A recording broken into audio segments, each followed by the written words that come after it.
Moving on to Kenya, and this is one of those stories that I have to keep coming back to myself because of how much it inspires me. Meet this woman by the name Terry Gobanga, who is a pastor. Several years ago, she was abducted on her wedding day. And guess what? She was raped by 3 different men in a moving car for 3 hours. 3 hours. And then they stabbed her several times before they finally dumped her by the roadside while the car was moving. When villagers discovered her, she was of course covered in blood, and since she was naked, no one really wanted to get near her except a little child. When police finally came, they couldn't find a pulse. Everybody believed that she was dead, so they packed her in the bag to take her to the mortuary. On the way to the mortuary, she coughed inside the bag. That was when they realized, wait a minute, she's still alive. So they turned back from going to the mortuary and they took her to the hospital. She was in the hospital for 2 weeks. Her story became major news in all of Kenya that a bride was kidnapped and raped on her wedding day. So that publicity alone was traumatic for her, on top of everything that she's been through.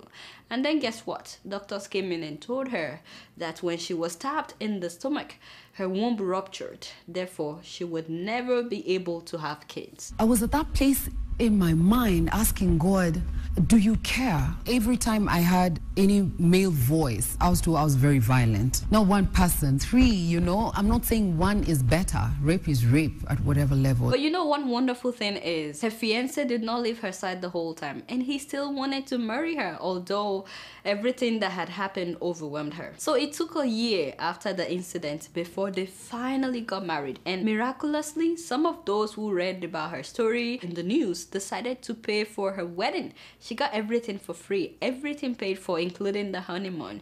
I was so happy when I had this, you know, that, oh, finally her story is changing, until she talked about what happened 29 days after the wedding.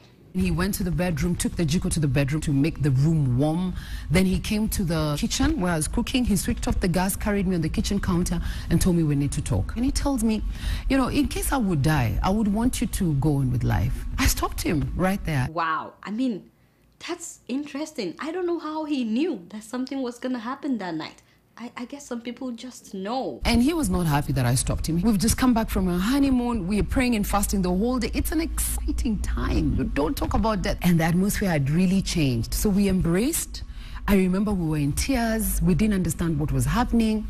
And we prayed. Anyway, to cut a long story short, that night, they both inhaled carbon monoxide from the heating stove that he bought called Jiko, which he was trying to use to keep her warm. By the time that neighbors got to them, of course, both of them couldn't move for a long time. By the time the neighbors forced the door open and got them to the hospital, she made it, but unfortunately he did not. I'm in tears, I'm in shock. I'm still waiting for someone to tell me that's a dream. Have you seen his body? They refused for me to see the body. Don't forget, this was 29 days after her wedding. Of course, she was bitter for a long time. And then at one point, my in-laws, not immediate, came and I'm being accused that I killed my husband.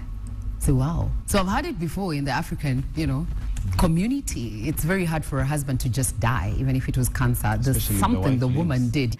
And we can only imagine what she's been through. People withdrew their children from me. They called me cursed. They couldn't understand why so many bad things are happening to this one. I actually sat down with my parents and I asked them, is this the point where you tell me the truth so that this thing stop happening? But I got my strength in God. I lived a day at a time. To cut a long story short, a close friend of hers that stood by her during the whole tough time later asked for her hand in marriage, and of course she was hesitant. And I said, you know, I'm not able to give birth to children and I don't want you to stress me being an African man.